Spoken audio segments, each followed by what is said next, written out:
Hola Madre estás? তো আর একটা victory হোমে কিন্তু একদম একটা বিচ সিরিজ হয়, যেখানে মনে হয়েছে আমরা নিজেরাই আইআইটি আর রায় বাইগন এখানে আমরা হোম টিমে খেলতেছে।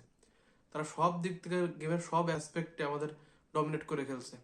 যদি লাস্ট 15 মিনিটের কথা বাদ দিই, তা আমাদের ম্যাচের যে বাকি যে 70-75 মিনিট ছিল সবখানে রায় বাইগন আমাদের ডমিনেট করে খেলছে।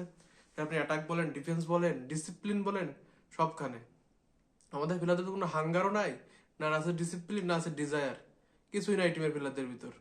প্রতি ম্যাচে একটা প্লেয়ারের ইন্ডিভিজুয়াল বিলিয়ান্স, তারপর এক কন্ট্রোভার্সিয়াল ডিসিশন হবে, তারপর এই টিম জিতবে। আর দর্শকরা তো পুরো ধুয়ে ছেড়ে গেছে। কালকে আবারও বান্নাবুতে হুইসেল করা হয়েছে, বু করা হয়েছে, হোয়াইট হ্যাঙ্কারশিপ ওয়েভ করা হয়েছে। আর এর ফোকাস পয়েন্টে ছিল কয়েকটা প্লেয়ার, প্রথমত ভিনিসিয়াস, তারপর ভালভার্দে, বেলিংহাম, সাথে ডিন হুইজেন নতুন করে অ্যাড হয়েছে। কারণ ডিন হুইজেন যে বান্নাবুর এক্সপেকটেশনটা ছিল এটা কোনোভাবে মিট করতে পারছে না। প্রতিদিন প্রতিটা ম্যাচে সে একদম আউট অফ আইডিয়াস ভাবে খেলতেছে, ডিফেন্ডিং এ খুব স্লো। তারপর সোয়ামেনি, ও তো জাস্ট মনে করছে ওয়েস্টফুল। লাস্ট 2টা সিজন ধরে ও নিজেকে হারাই হারাই ফিরতেছে। সাথে বর্তমানে পেরেজের পুতুল আসছে ধর আমাদের ম্যানেজার হিসেবে। সে প্রতিটা ম্যাচে প্লেয়াররা যতই খারাপ খেলুক সবই তার ভুল, প্লেয়াররা ভালো খেললেও তার কোনো কৃতিত্ব নাই, প্লেয়াররা খারাপ খেলে তো সবই তার ভুল হয়ে যায়। কারণ পেরেজ বলছে মাস্তানদারকে খেলাতে, সে মাস্তানদারকে খেলায়। পেরেজ বলছে ভিনিসিয়াসকে প্রতিটা মিনিট খেলাইতে, সে ভিনিসিয়াসকে খেলাচ্ছে। ইভেন লাস্ট 2টা সিজনে এমন কোনোদিন হয় নাই যে ভিনিসিয়াস টানা 6টা ম্যাচে স্টার্ট করছে, কিন্তু আরবেলোর আন্ডারে সেটা হচ্ছে, যেটা অ্যানসেলোত্তি আন্ডারেও হয় নাই। যদি সে পরে হলুদ কার্ডটা না খাইতো ভিনিসিয়াস, তাহলে টানা 7টা ম্যাচ স্টার্ট করতো, যেটা অ্যানচেলত্তি আমলেও হয় নাই, সেখানে আরবেলার আন্ডারে এটা হচ্ছে।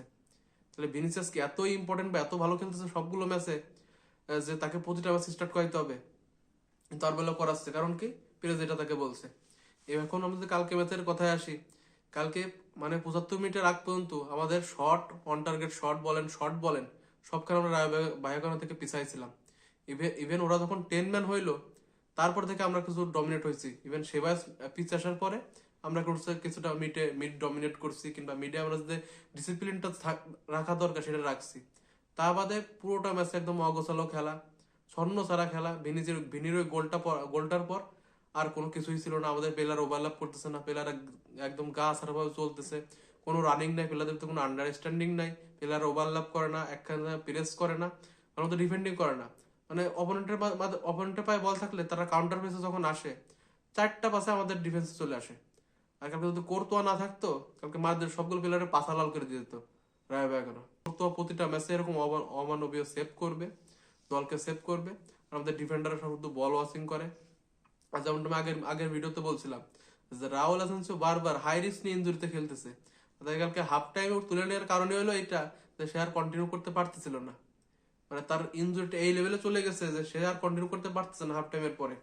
একটা প্লেয়ার যে বারবার যখন আপনি ইনজুরি নিয়ে খেলাবেন, তখন সে লং টাইম ইনজুরিতে পড়বেই। আর সেটা হচ্ছে আমাদের স্কোয়াড নিয়ে, কারণ কি আমাদের ব্যাকআপ প্লেয়ার নাই।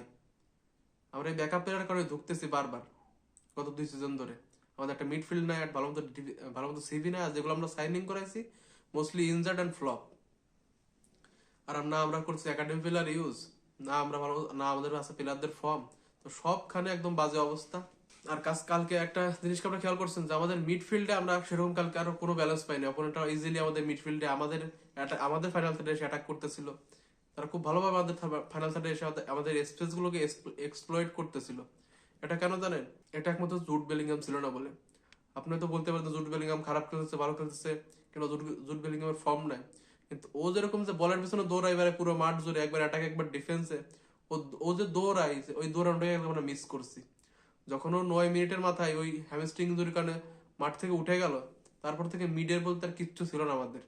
আর্দাগুলার প্রতিটা ম্যাচের মতো আউট অফ আইডিয়াস। সোয়ামেনি একদম আতেলের মতো দাঁড়ায় থাকে, ওর পিছনে কি হচ্ছে, একজন ডিফেন্ডার যে পিছনে আসতেছে সেটা ও খেয়ালেই রাখে না। ইভেন আমরা ফ্রুটসের কাছ থেকে প্রথম গোলটা আমরা কনসিড করলাম রায় ভ্যাগনের, সেখানে অবভিয়াসলি ডিফেন্সের দুইজনেরই দোষ, সেখানে ভালভার্দেরও দোষ, সেখানে সোয়ামেনেরও দোষ। ইজিলি ওই গোলটা আমরা অ্যাভয়েড করতে পারতাম, সেটা কিন্তু সেটা আমরা করি নাই।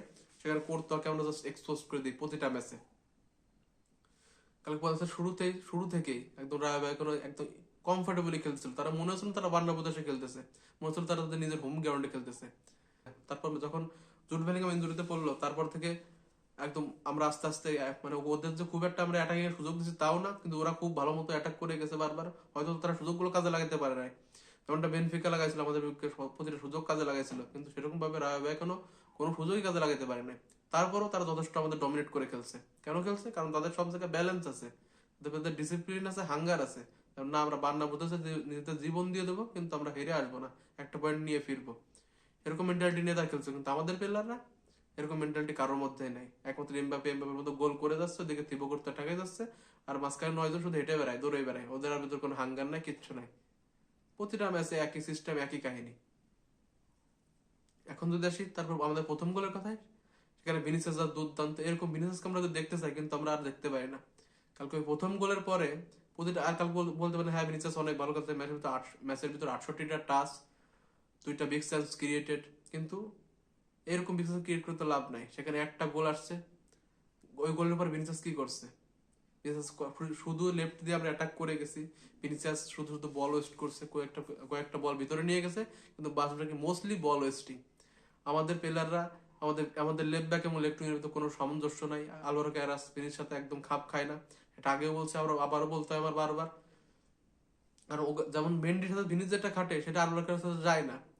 ওরা দুজন ওভারল্যাপ করে না, দুইজনের ভিতরে আন্ডারস্ট্যান্ডিং এর খুবই অভাব। একবার ভিনিসিয়াস আগায় গেলে, যখন ভিনিসিয়াস বল লাগবে তখন আলভারো ক্যারাস বল না দিয়ে ও ডান দিকে কাউকে পাস দিয়ে দেয়, আর যখন আলভারো ক্যারাস ওভারল্যাপে যায় তখন ভিনিসিয়াস ওকে বল দেয় না, আর বল দিলে পরেও অনেক লেটে দেয়। আর ভিনিসিয়াস প্রতিটা অ্যাটাকে কি চায়, ওকে আমরা ডি বক্সের কাছে যে ও ওইখান যে বল নেবে সেটা না, ওরা আমরা আগে থেকে বল দিতে হবে, ও সেখান থেকে ডিবলিং করে 4-5টা কাটায় সে যাবে। কিন্তু সেরকমটা তো হবে না, কারণ সে ভিনিসিয়াস জুনিয়র, তাকে প্রতিটা ম্যাচে 2টা প্লেয়ার মার্ক করবে, এটা স্বাভাবিক। তা এরপরেও তার মিডফিল্ড থেকে বলটা লাগবে, সে দাঁড়ায় থাকে, সে রানও মেক করে না। মিডফিল্ড থেকে একজন প্লেয়ার আগায় গেছে কিন্তু সে পিছনে দাঁড়ায় আছে, কারণ কি তারা ওইখান থেকে বল লাগবে, সে ওখান থেকে কাটায় যাবে। প্রতিটা ম্যাচে একই কাহিনী। অন্যদিকে যদি এসে আমাদের ফ্রন্ট লাইন আপে, কালকে মাস্তানতুয়ানো একদমই ভালো করে নাই। অন্যদিকে বিরাহিম কালকে নামার পরে কিছুটা আমরা অ্যাটাকে সামঞ্জস্য ধার বাড়ছিল, কিন্তু মাস্তানতুয়ানো জাস্ট লাস্ট 2টা ম্যাচে একদম ওয়ার্ক করতেছে না। ও সে একদম আমাদের রাইট সাইড দিয়ে অ্যাটাক পুরো কানা হয়ে যাচ্ছে। আর আমাদের কোথাও দেড় 2 বছর তো রাইট সাইড দিয়ে একদম মরে গেছে, রদ্রিগোর ফর্ম থাকে না। মাস্তানতুয়ানো এক ম্যাচে ভালো খেলে, এক ম্যাচে খারাপ খেলে। আমরা এক ম্যাচে সোয়াবিনকে খেলাই, এক ম্যাচে কামামিকাকে খেলাই, এক ম্যাচে আর্দা গুলারকে খেলাই, এই হলো অবস্থা। বিরাইম কখনো রেগুলার স্টার্টার না, আর সে হবেও না এই টিমে, এটা স্বাভাবিক, এটা চোখে দেখা যায় যেগুলো সেইগুলাই। অন্যদিকে আসি তো আমাদের মিডফিল্ড নিয়ে। কালকে আমাদের মিডফিল্ডে সোয়ামিনি যে মিডফিল্ডে খেলে আর ওকে তোমার ডিফেন্সিভ আমাদের শিফট করায়, কিন্তু এগুলোকে আসলে ঠিক। কালকে যে প্রথম গোলটা আমরা কনসিড করলাম, সেখানে সেখানে সম্পূর্ণ দোষ দেবো আমি সোয়ামিনিকে আর ভালভার্দেকে। কারণ ভালভার্দে যে ওইখানে একটা বল উইন করবে সেই ক্ষুধাটাই ওর ভিতর নাই। ও যে একটা জাম্প করবে কিংবা বল যে অ্যাগ্রেসিভলি নিজের, আমাদের ডিবক্সে তো বল চলে আসছে, অ্যাগ্রেসিভলি সেই বলটাকে প্রোটেক্ট করবে, কোনোটাই সে করতে পারে না। আর তারপর থেকে ওখানে যখন ওদের প্লেয়ারটা ফুকটোসকে পাসটা দিল, সেখানে ফুকটোস সোয়ামিনের পিছনে ছিল, আর সোয়ামিন ওইখানে তাকে মানে মার্কই করতে পারলো না। সে বুঝলোই না যে একটা পোয়েসার, সে এইসব সিচুয়েশনে থ্রাইভ করে, মানে রান ফ্রম দ্য বিহাইন্ড, এইগুলোতে একটা পোয়েসার করে, নাম্বার 9 করে। কিন্তু সোয়ামিন সেটাকেও মার করতে পারলো না। সে তো ছোট না, সে তো একদিন ধরে খেলতেছে না, এমন না সে অবস্থা ফুটবল থেকে সরাসরি পুরো ফুটবলে চলে আসছে। তারপর সে এটাকে মার করতে পারলো না। সে তার পিছন থেকে ফ্রুকটোস যায়, সেখান থেকে গোল করলো। কিন্তু আমাদের সোয়ামেনি জাস্ট মানে পিছনে এভাবে তাকে তাকে দেখতেছে, কিন্তু তারপর তার কিচ্ছু করার নাই।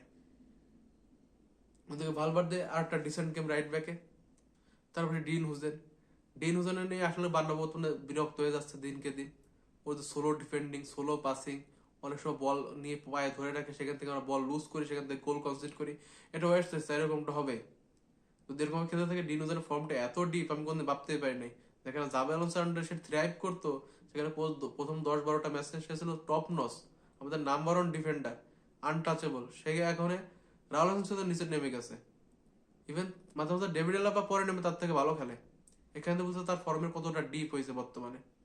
তারপর আমাদের কোচকে নিয়ে আসি, যেখানে দেখছি আমাদের কোচে আমাদের দেখা যায় আমাদের মিডফিল্ডে কোনো কন্ট্রোল নাই, কিচ্ছু নাই প্রতিটা ম্যাচে।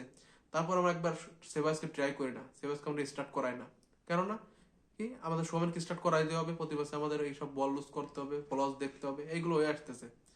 মানে আমার একটা জিনিস খারাপ লাগে যে আমার শোয়েব আজমের মধ্যে একটা প্রোফাইলের প্লেয়ার, যেখানে একমাত্র মাধ্যমের প্লেয়ার যে গেম কন্ট্রোল করতে পারে, সে পর্যন্ত টিমে থাকে না। সেখানে সোয়ামিনি প্রতিটা ম্যাচে স্টার্ট করে যাচ্ছে, প্রতিটা ম্যাচে ভুল করতেছে। তার তার ভুল থেকে আমরা গোল কনসিড করি, অ্যাটাক কনসিড করি, তারপর সোয়ামিনিকে খেলাতে হবে। অন্যদিকে সেবায়স যে থাকলে গেমটা একদম স্মুথ ভাবে চলে, মিডফিল্ডটা ব্যালেন্স থাকে, আমরা গেমের টেম্পোটা কন্ট্রোল করতে পারি, সেখানে সেবায়স কোনো চান্সই পায় না। এই বিষয়গুলো খুবই দৃষ্টিকটু, আর এগুলো ম্যানেজমেন্টের ভুল, এগুলো আমাদের কোচের ভুল। আমাদের কোচ যেগুলো দেখেও দেখে না নাকি বোঝেই না, সেগুলো আমাদের খুব কষ্ট লাগে এখানে। অন্যদিকে আমাদের টিমে বর্তমান হয়েছে এমবাপে, মানে টিমের খারাপ সময় ঠেকাও নিয়ে রাখছে, ভালো সময় ঠেকাও নিয়ে রাখছে। ও গোল না করলে আমাদের টিম কানা। আপনি যদি দেখেন যে ওইখানে কালকে ভিনিসিয়াস যথেষ্ট ভালো করছে লেফট উইং এ, অনেকদিন পর সে ভালো করলো লা লিগাতে, কিন্তু সেও কি হয়েছে বর্তমানে সে অন অ্যান্ড অফ মুডে চলে গেছে। সে 4-5 ম্যাচ পর এক পাস ভালো করবে, তারপর আবার খারাপ খেলবে, লোকজনে গালি খাবে, দর্শকে বু করবে, তারপর আবার ভালো খেলবে, আবার 1-2 ম্যাচ ভালো খেলবে, আবার তার তাই হয়ে যাবে। এই অবস্থা হয়েছে। তারপরও কালকে one of the best player ছিল পিচের ভিনি, এত খারাপের ভিতর। আর আসলে ভিনিকে বর্তমানে এতটা দোষ দিয়ে আমাদের লাভ নেই, আমাদের মিডফিল্ড থেকে কোনো সাপ্লাই যায় না ভিনির ক্ষেত্রে। একদম টনি ক্রুজ থাকতে কোনো গেমটা কন্ট্রোল করতো, ভিনিকে তার হাতের ইশারায় বুঝা দিত যে এখানে যাইতে হবে, এখানে বল চলে যাবে। কিন্তু এখন কি হয়, এখন কামাভিঙ্গা ভিনিকে পাস দেয়, ভিনি টের পায় না যে আমার কাছে পাস দিচ্ছে, অথচ তারা খেলতেছে লাস্ট 4-5 বছর 6 বছর ধরে একসাথে। Unbelievable staff. আমাদের রিয়াল মাদ্রিদ টিমে যে এরকম অবস্থা হয়ে যাবে আমি কোনদিন ভাবতেই পারি নাই, কিন্তু সেই অবস্থা আমরা দেখতে পারতেছি। এবার আমরা বলতাম যে রিয়াল মাদ্রিদ ম্যানচেস্টার ইউনাইটেড 2.0 হয়ে যাবে, সেখানে ম্যানচেস্টার ইউনাইটেডও ক্যারিয়ারের আন্ডারে ঠিক হয়ে গেছে, তারা দুর্দান্ত ফুটবল খেলতেছে। কিন্তু আমাদের কোচ যাচ্ছে, কোচ আসতেছে, কিন্তু আমাদের প্লেয়ারদের অ্যাটিটিউড বদলাচ্ছে না, তাদের হাঙ্গারটা মিসিং। তারা নিজেদের কিভাবে জানে না, তারা নিজেদের মতো টিমকে কন্ট্রোল করতে চায়, তারা কোচের কথা শুনবে না। আর বোর্ড তো তাদের পিছনে আছেই তাদেরকে মাথায় উঠায় রাখার জন্য। তারা তারা ভালো পারফর্ম করুক আর না করুক। অন্যদিকে আর্দাগুলার কোথায় আসি, ওর বর্তমানে টিমে কাজকে আমি বুঝি না। ও সে লাস্ট মোনাকো ম্যাচে ভালো খেলছিল, তারপর থেকে ও আবার সে যা তাই করা শুরু করছে। ওর কোনো বুদ্ধি নাই, ও শুধু ব্যাক পাস করবে, পাসিং অ্যাবিলিটি ভুলে গেছে, শুধু ওর কর্নার নিবার তালাই থাকবে, ব্যাক পাস করবে, সামনে একটা ফরওয়ার্ড পাস দেবে না, আর যেগুলো দেবে শুধু এমবাপ্পেকে খুঁজবে, নিজে একটা শট নেবে না। এই হলো ওর অবস্থা হয়েছে। That's unbelievable. আপনি চিন্তা করতে পারেন, আর আমাদের যে সাবগুলো করা হয় যে এখানে, সেখানে প্রথমে কালকে ইনজুরির কারণে জোর উঠে গেল, সেখানে আমরা একটা মিডফিল্ড নামাই, সেখানে বিরামকে নামাই দিল। সেখানে অলরেডি আমার 3টা অ্যাটাকার রয়েছে, মাস্তান্তোনো, এমবাপে এবং ভিনিসিয়াস, সেখানে বিরামকে নামার কোনো প্রয়োজন ছিল না। আমরা খেলতেছি 4-3-3-তে, সেখানে আমাদের মিডফিল্ডের দরকার, সেখানে আমাদের দরকার যে গেমটা কন্ট্রোল করতে পারে। সমানকে আমরা সেখানে ডিস্টার্ব দিতাম, বল প্লেইং মিডফিল্ডার হিসেবে সেখানে সেভাইসকে নামাইতে পারতাম, শিফট করতে পারতাম পজিশনগুলো, সেখানে আমরা করি নাই। একদম ওইখানে আমরা রেড কার্ডটা না পেতাম, আর যদি রায় ব্যাগেরও 10 ম্যান না হইতো, তাহলে আমরা ইজিলি ধরা খেয়ে যেতাম। আর একটা সমস্যা কি, আমাদের প্লেয়াররা বর্তমানে আরবেলো আন্ডার কি হয়েছে, সবাই একদম উপর উঠে খেলার চেষ্টা করতেছে। তাতে তারা ডিবক্সের ভিতর ঢুকতে পারুক আর না পারুক, লো বল ভাঙতে পারুক আর না পারুক, তারা উপর উঠে খেলবে, আর সেখান থেকে অপোনেন্ট 2টা পাস একদম তাদের আপ থেকে দৌড় শুরু করবে, সেখানে 1v1 করতুয়া।